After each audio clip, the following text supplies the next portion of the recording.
میں آپ کے سامنے ایک تجزیہ پیش کرتا ہوں، آپ کو بڑی حیرت ہوگی۔ دیکھیے علم کے لیے اب ہم بات کریں گے، چونکہ علم کی بہت ساری شاخیں ہیں تو ہم صرف تفقہ کو لیں گے، فقہ جس کو کہتے ہیں۔ حضرت مولا کائنات کا تفقہ، اہل بیت کا تفقہ فی العلم کیا تھا؟ آپ دیکھیے، علم میں خالی علم ہو اور حکمت نہ ہو تو تفقہ نہیں بنتا، اور خالی حکیم اور حکمت والا بندہ ہو اور علم نہ ہو تو پھر بھی تفقہ نہیں بنتا۔ تفقہ بنتا ہے علم والحکمہ، یہ دونوں ملتے ہیں۔ اور حیرت کی بات ہے کہ حضور علیہ الصلوۃ والسلام نے علم کا باب، شہر علم کا باب بھی علی کو کہا، اور حکمت کے شہر کا باب بھی حضرت علی کو کہا۔ انا مدینۃ العلم وعلی بابھا، وفی روایت انا مدینۃ الحکمہ وعلی بابھا، میں علم کا شہر ہوں اور علی اس کا دروازہ ہے، اور میں حکمت کا شہر ہوں اور علی اس کا دروازہ ہے۔ گویا اب علم ہو یا حکمت ہو، یہ دونوں اگر کسی کو دستیاب ہو تو وہ فلیأت الباب، اس کو چاہیے کہ وہ دروازے کے پاس پہنچ جائے۔ ہمارے ہاں جب فقہ کی بات ہوتی ہے تو 4 نام سامنے آتے ہیں، سب کو پتہ ہے۔ کون سے 4 نام؟ جنہوں نے فقہ کو مرتب کیا، جن کی فقہ کو اللہ نے قبولیت دی، ائمہ 4 کے نام، بہت بڑے لوگ، امام اعظم ابو حنیفہ، امام شافعی، احمد بن حنبل، امام مالک رحمہ اللہ تعالی، یہی نام آتے ہیں نا۔ اب یہ میں آپ کو بتاتا ہوں کہ ان سب کے فقہ کا آغاز کہاں سے؟ سب سے پہلے اگر ہم پھر اوپر چلے جائیں تو 2 شخصیات تھی جہاں سے فقہ چلی، حضرت امام ابو حنیفہ اور حضرت امام مالک، یہ 2 شخصیات تھیں۔ کتنے لوگ تھے؟ 2، امام مالک اور امام ابو حنیفہ۔ اچھا، یہ غلط فہمی دور کر لیجئے، امام مالک اور امام ابو حنیفہ سے پہلے یہ کہنا کہ فقہ نہیں تھا، یہ غلط ہوگا۔ تفقہ تھا، فقاہت تھی، لیکن فقہ کو جس طرح سے ترتیب اور مدون کیا گیا امام اعظم ابو حنیفہ نے کیا، اس سے پہلے یہ اس مدون شکل میں نہیں تھا، اس مرتب شکل میں نہیں تھا، باقاعدہ اصول و ضوابط بنا کے لکھا نہیں گیا تھا۔ یہ کریڈٹ ان لوگوں کو جاتا ہے۔ تفقہ تو ہمیشہ سے تھی، وہ تو جب سے قرآن تھا فقہ تھی۔ تو امام اعظم ابو حنیفہ اور امام مالک 2 لوگ ہیں، اگر آپ اوپر چلے جائیں، جہاں سے فقہ کا ابتدا ہوتا ہے۔ اور امام ابو حنیفہ کو اگر لیں آپ، ان دونوں میں سے پہلے امام ابو حنیفہ کو لے لیں، تو امام ابو حنیفہ کے علم فقہ میں جو کلیدی کردار ہے وہ امام محمد باقر علیہ السلام اور امام جعفر صادق علیہ السلام کا ہے، اور جو خود اہل ذکر ہیں دونوں۔ کلیدی کردار حافظ ذہبی نے، امام ذہبی نے طبقات میں لکھا ہے کہ امام محمد باقر سے، جس کو باقر العلوم کہتے ہیں، امام محمد باقر کے کل علم کو روایت کرنے والے ہزاروں طلبہ میں سے 3 ہیں۔ حافظ ذہبی، امام ذہبی نے لکھا ہے 3 ہیں۔ کہتے ہیں کہ ایک ابو حنیفہ، ایک امام اوزاعی، اور ایک ان کے اپنے بیٹے امام جعفر صادق۔ فرماتے ہیں کہ امام باقر کے علوم جو پوری دنیا میں پھیلے وہ ان 3 لوگوں نے روایت کی۔ تو گویا امام اعظم ابو حنیفہ کا پتہ چل گیا کہ مبلغ علم کیا، اور خود امام اعظم ابو حنیفہ کا قول ہے، فرماتے ہیں کہ اگر وہ 2 سال میری زندگی میں نہ ہوتے، لولا السنتان، اگر مجھے وہ 2 سال میسر نہ ہوتے جو میں نے امام جعفر صادق کے پاس گزارے، تو نعمان یعنی ابو حنیفہ ہلاک ہو جاتا۔ تو ابو حنیفہ کا جو منہج علم ہے اور جو منتہا ہے وہ امام جعفر صادق اہل بیت کا دروازہ ہے۔ اس کے بعد آگے آئیے، امام شافعی ہیں۔ پھر امام شافعی کے حوالے سے تلمذ کا اور استادوں کا جو سلسلہ ہے یہ 2 واسطوں سے چلتا ہے۔ ایک میں وہ امام اعظم ابو حنیفہ کے شاگرد ہیں، چونکہ امام شافعی شاگرد ہیں امام حسن محمد بن حسن الشیبانی کے، اور محمد بن حسن الشیبانی شاگرد ہیں امام اعظم ابو حنیفہ کے، اور امام اعظم ابو حنیفہ شاگرد ہیں امام جعفر صادق کے۔ تو گویا امام شافعی کا بھی ایک واسطے سے شاگردی ہو گئی اہل بیت کی۔ اب دوسرا واسطہ لیجئے، امام شافعی کا جو دوسرا واسطہ ہے، دوسرے واسطے سے امام شافعی شاگرد ہیں حضرت امام مالک کے، ایک واسطے سے شاگرد ہیں امام حسن کے الشیبانی کے، دوسرے واسطے سے شاگرد ہیں امام مالک کے۔ اور امام مالک میں نے بتایا کہ ابتدائی لوگوں میں سے تھے، اب امام مالک کا سن لیں۔ امام مالک شاگرد ہیں ربیع الرائی کے، یہ شاگرد ہیں فقہ میں حضرت اکرمہ کے، حضرت اکرمہ شاگرد ہیں حضرت عبداللہ بن عباس کے، اور حضرت عبداللہ بن عباس کو کوئی مسئلہ درپیش آتا تھا تو وہ تلمذ کرتے تھے حضرت مولا علی سے۔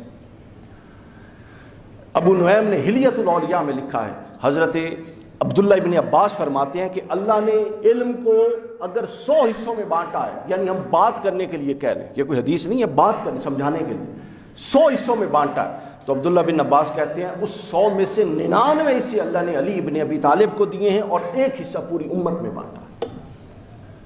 یہ عبداللہ ابن عباس نے حلیۃ الاولیاء میں بیان کیا۔ تو گویا یہ امام مالک کا ہو گیا، یعنی اب اس کے بعد رہ گئے امام احمد بن حنبل۔ امام مالک کا بھی میں نے بتا دیا، ربیہ رائی، وہاں سے اکرمہ، وہاں سے عبداللہ ابن عباس اور پھر حضرت علی۔ امام ابو حنیفہ کا بتا دیا، امام ابو حنیفہ سے اپنا امام جعفر صادق بھی براہ راست اور امام محمد باقر بھی براہ راست۔ امام شافعی کے دونوں واسطے بتا دیے، حضرت امام مالک والا واسطہ بھی بتا دیا اور دوسرا واسطہ بھی بتا دیا۔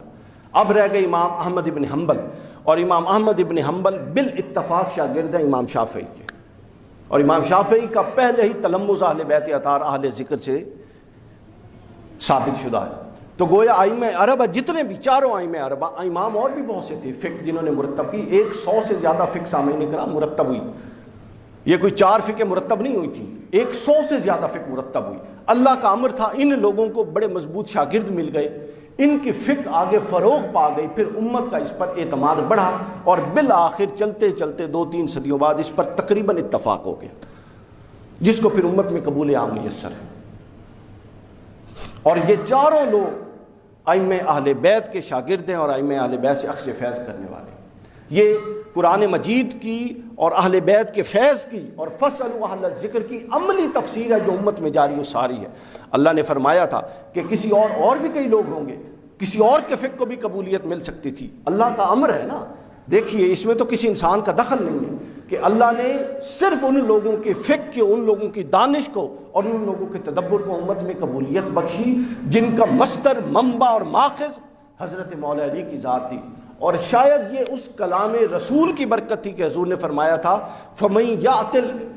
من اراد العلم فلیأت الباب، جو علم کا ارادہ کرتا ہے وہ پھر باب کے پاس آئے۔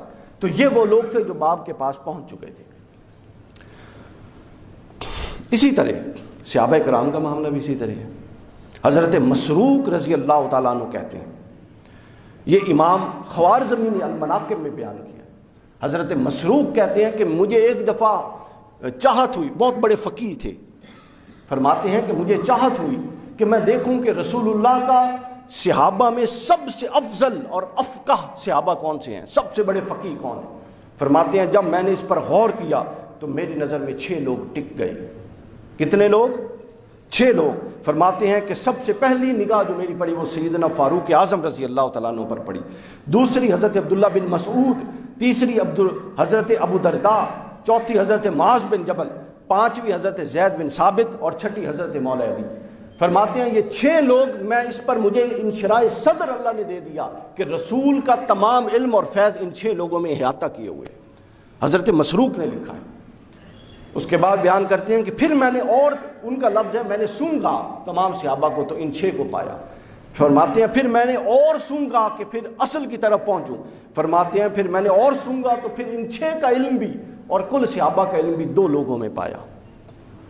فرماتے ہیں کہ وہ 2 لوگ کون سے تھے؟ ایک حضرت عبداللہ بن مسعود رضی اللہ تعالیٰ عنہ اور ایک حضرت علی بن ابی طالب۔ فرماتے ہیں کہ پھر میں متوجہ ہوا اور میرا دل چاہا کہ میں سونگوں کہ پھر ان میں سب سے اونچا کون ہے۔ فرماتے ہیں کہ پھر میں نے جب توجہ کی تو اللہ نے مجھے اس پر انشراح صدر دے دیا کہ تفقہ میں تمام صحابہ کرام اور علم رسول کا وارث علی بن ابی طالب ہے۔ مناقب الخوارزمی، جس کو بہت سارے اہل حدیث علماء نے بھی اس کی اسناد کو صحیح کہا، اور یہ کیوں نہ ہوتا۔ ابھی بات ختم کرنی ہے ہم نے، میں پھر آگے واقعات بتاؤں گا عہد خلفائے راشدین کے، کہ جس طرح حضرت علی پھر اس میں مداخلت کر کے ان معاملات کے فیصلے فرماتے تھے۔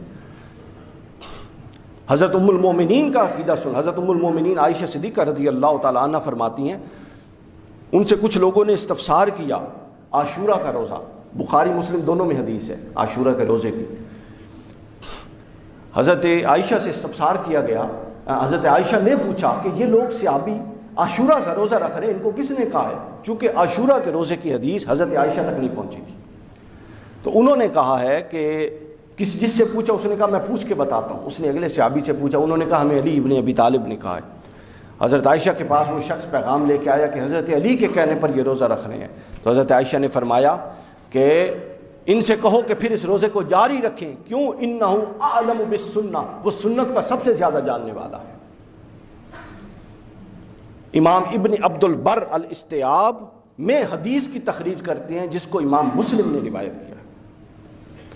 شریح بن ہانی حضرت ام المومنین سے موضع پر مسح کی نسبت سوال کرتے ہیں کہ موضع پر مسح ہو سکتا ہے کہ نہیں ہو سکتا، اور ہو سکتا ہے تو اس کی مدت کون سی ہے، اور پھر مقیم کا کیا ہے، اور پھر مسافر کا کیا ہے۔ تو حضرت عائشہ فرماتی ہیں کہ مجھے اس مسئلے کا علم نہیں ہے، لہٰذا تم علی ابن ابی طالب کو ڈھونڈو اور خبردار یہ مسئلہ علی ابن ابی طالب سے ہی پوچھنا، ان کی طرف بھیج دیا۔ پھر الاستیاب میں امام ابن عبد البر نے بیان کرتے ہیں سیدنا عمر فاروق رضی اللہ تعالیٰ عنہ کا قول کہ حضرت عمر سے پوچھا گیا کہ میں کہاں سے عمرے کا آغاز کروں؟ ایک شخص نیا مسلمان ہوا، عمرہ کرنے کے لیے آ گیا۔ حضرت عمر کا دور تھا، خلیفہ راشد تھے، اس دور میں رواج تھا کہ خلیفہ خود بھی تشریف لے جاتے تھے عمرہ کرنے کے لیے یا حج کے دوران۔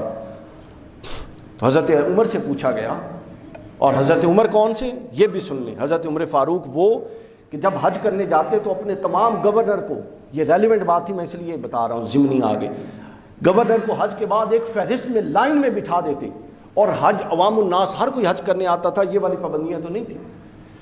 حج کے بعد فرماتے کہ یہ اے میرے لوگوں، یہ سارے گورنر بیٹھے ہیں، کسی کے خلاف کسی کو شکایت ہے تو مجھے بتا دو۔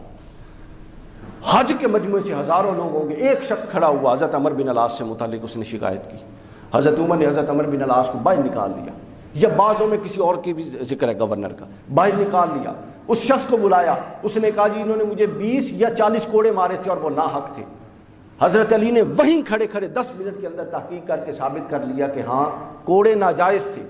حضرت عمر نے فرمایا کہ تم ادھر لیٹو، جس طرح تم نے اس کو عوام کے سامنے مارے تھے، تم گورنر ہو، تمہاری سزا سخت ہونی چاہیے، یہ حج کے دن کعبۃ اللہ کے سامنے تجھے ادھر کوڑے مارے گئے۔ سارے گورنر اکٹھے ہو کے آ گئے حضرت علی کے پاس، حضرت عمر کے پاس، کہ آپ یہ کیا رواج ڈال رہے ہیں، یہ تو ہمارے تصرف سے ہی نکل جائیں گے لوگ اگر آپ نے یہ رواج ڈال دیا۔ حضرت عمر فاروق کا جملہ سننے والا ہے، حضرت عمر فاروق نے کہا تمہیں یہ کس نے کہہ دیا ہے کہ میں نے تمہیں ان پر تصرف کرنے کے لیے بھیجا ہے؟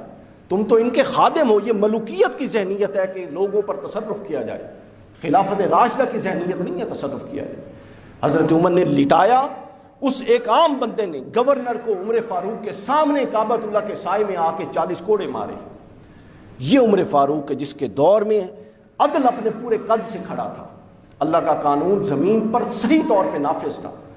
وہ عمر فاروق، ان سے جب پوچھا گیا کہ عمرہ کہاں سے شروع کروں، تو فرماتے ہیں کہ اے شخص، اسی مجمع میں وہ سامنے علی ابن ابی طالب ہیں، وہ عمرہ کرنے آئے ہوئے ہیں، ان کے پیچھے چلا جا اور دیکھ جہاں سے وہ عمرے کا آغاز کرے ان کے پیچھے اسی طرح آغاز کر، اور جہاں وہ اختتام کرے ان کے پیچھے اسی طرح اختتام کرے۔ یہ حضرت علی کرم اللہ وجہ الکریم کا تفقہ تھا جو صحابہ کرام میں مقبول عام تھا۔